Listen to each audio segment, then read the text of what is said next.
Le Seigneur revient, et à son retour, tout sera résolu, tout sera établi. C'est à ce moment que notre éternité future sera décidée.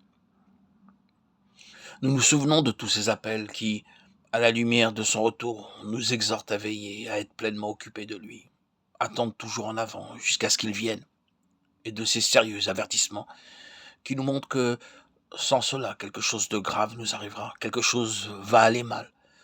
Nous ne faisons pas de ceci un système de doctrine pour le cristalliser en une forme d'enseignement, mais ce sont des faits, de purs et simples faits. Au retour du Seigneur, de grandes décisions seront prises.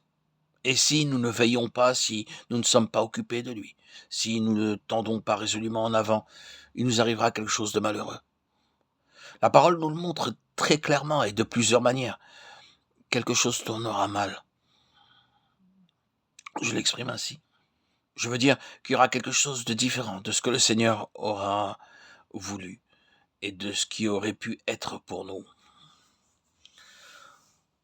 Nous faisons ainsi entrer l'éternité future directement dans le présent et nous disons que c'est un motif immense qui donne un ressort à la vie chrétienne. Or, la vie future, notre arrivée dans les cieux, ou quelle que soit la manière dont nous en parlons, ce n'est pas quelque chose qui est juste là-bas de manière objective et séparée, que nous espérons en attendant que vienne ce jour lointain. Mon cher ami, ce jour talonne le présent. Ce jour est ici, dès maintenant, avec toutes ses implications. Il y a peu d'espoir pour nous d'aller au ciel si le ciel n'est pas déjà venu à nous. Notre place et notre vocation future, quoique par notre salut, dépendront très largement en ce jour de la place que Christ aura eue en nous dans cette vie-ci.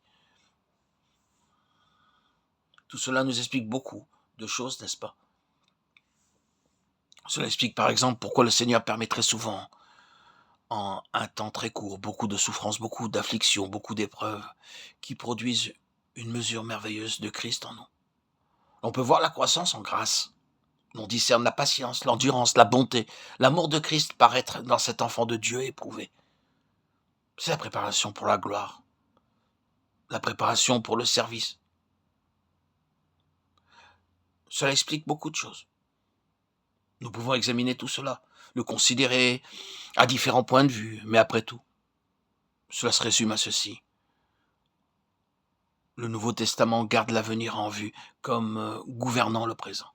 Le Nouveau Testament nous dit qu'il y aura une différence dans l'éternité à venir, qui dépendra de jusqu'où nous serons allés avec le Seigneur et de la place que nous lui aurons accordée dans nos vies ici-bas.